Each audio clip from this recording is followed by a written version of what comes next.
We move along to the first question. And you know what's so crazy about this first question? This first question was a topic that I wanted to get to yesterday, but we ran out of time. And so I love the fact that Lex is stepping up first with an old-fashioned hot tag. This is the question. Hi, Ariel. Quick one. What do you think are the chances Volk retires if he loses a brutal one? Now, I posed this question to the boys in the back yesterday as we were preparing. I didn't say brutal one, but I said, I do feel like there is a chance that if Volk loses, or Volk, I know you guys get upset, that Volk loses on Saturday, I do feel like there is a chance that he retires. Now, before we get to all of that, I do want to make mention of this. This is very exciting stuff. Today's On the Nose is presented by our good friends over at Intuit TurboTax. We love these guys. I did a nice little skit for them on, when was it? 2 Fridays ago. April 15th. Rapidly approaching. Get those taxes in. Very easy to use. Submit your taxes. Knock out your taxes. Ground and pound your taxes. There they are, right there. Thank you for the support. TurboTax, we love you guys. So they are presenting this edition of On the Nose. Back to Old Man Volk.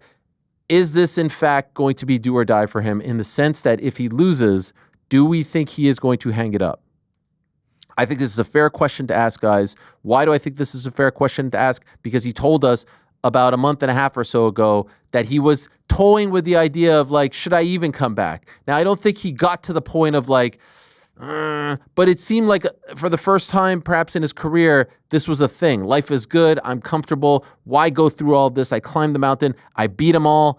What's the point? Now, he's not getting a chance to run it back with Ilya. He's getting a chance to fight someone he's never fought before. If, in fact, he loses, I would not be surprised, shocked. He says no mas. I also wouldn't be surprised if he continues, but I do think it's a fair question to ask. I think it is a very real thing. I'm not really quite sure where I stand. I don't think anyone knows. Perhaps someone will ask him today or tomorrow, but I do think it's a very fair question to ponder, and I think it's a major storyline heading into Saturday. What do you think, PT? I think he's accomplished everything that any fighter would set out to in their career.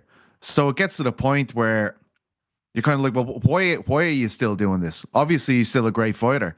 Like I would not be surprised one bit. I wake up on Sunday morning, Volkanovski's got the title back. But at that point, it's like, what else can you do here, mate? You as you said, he's climbed to the top of the mountain. He is unanimously considered one of the greatest featherweights, by some, the greatest featherweight who ever lived. At this point, how can you add to that legacy? He even if he goes out and wins, right, and it's the start of a new title reign, you can't best what he's already done. And I think that's always a reasonable time to start having conversations like this. We've seen him knocked out twice, and he's back in this spot. But you don't want to get to the stage where we are considering what happens beyond another knockout. I think he's a very sensible guy. I think he's a guy who has he has branched his career way further than the fight game. I think we've seen through his fantastic advertisements, his personality, his acting skills. We know about his amazing cooking skills. We know he's a personality that can mix with the likes of Action Bronson and people like this.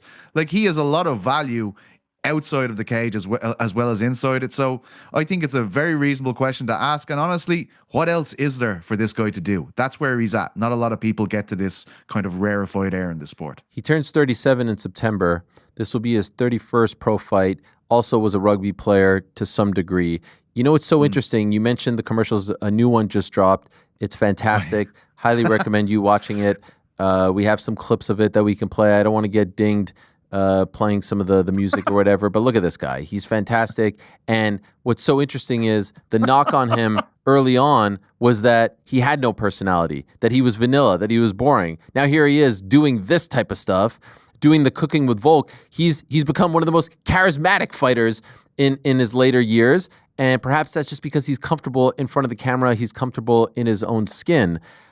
Does anyone back there think that it is definitive, a loss and he's done, based on what he told us in late February? No, I don't think it's definitive, but I just echo everything that Pizzi said. He's accomplished everything that you possibly can. You're getting older. This would be 3 straight losses. If he loses Diego Lopes, I'd be surprised if he's losing him by a decision, so that probably means he got finished. 3 straight finishes isn't something you want to have at his age. At that point, how far are you away from a title shot? I don't think it's definitive, just because we've also heard the struggles he's had when he isn't fighting. I know he says he's in a much better place now, but I absolutely think it would be something he's considering if he loses this one. Rick?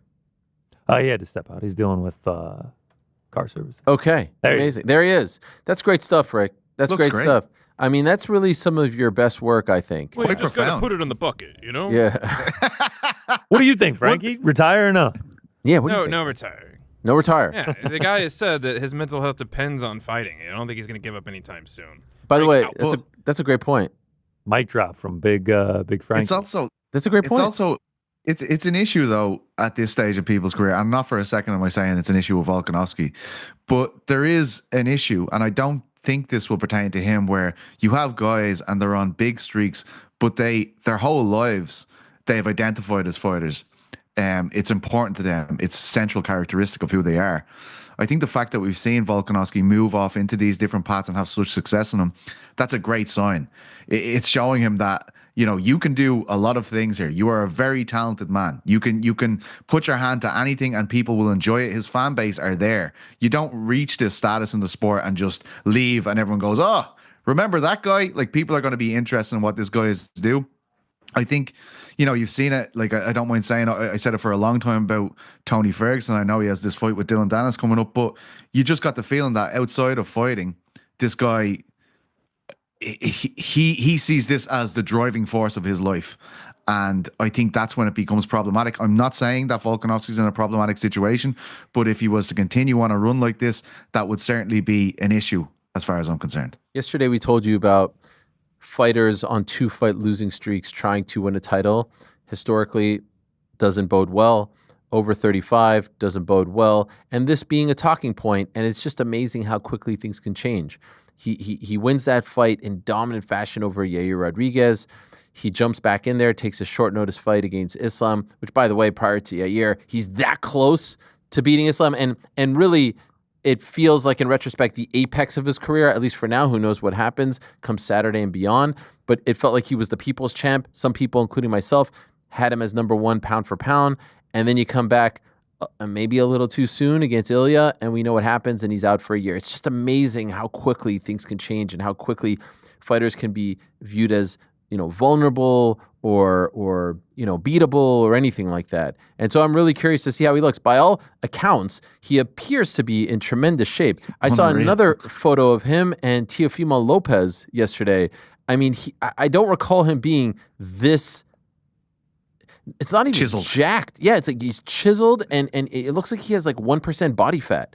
It's unbelievable. This is him a couple days ago. There's another photo of him that emerged with Teofimo Lopez outside a gym, and he looks to be absolutely shredded.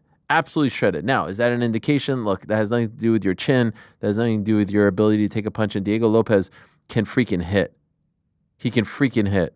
And so, I am really excited to see how he looks. I am really excited to see how he responds to the year off. I'm excited to see how he fares against Diego Lopez. And if it doesn't go his way, I'm very curious to see if he continues. Because what is he going to do at that point? Does he want to be a gatekeeper? Does he want to be the guy that is fighting the guys who are trying to get to the top? I don't know. Thanks for watching this video. Before you go, if you haven't already, hit that subscribe button for us. Also, give us a thumbs up, leave a nice comment. These things go a long way. And while you're here, do check out the rest of the channel. We've got live shows and full interviews, clips, and a whole lot more. We're doing big things here, and we appreciate your support very much.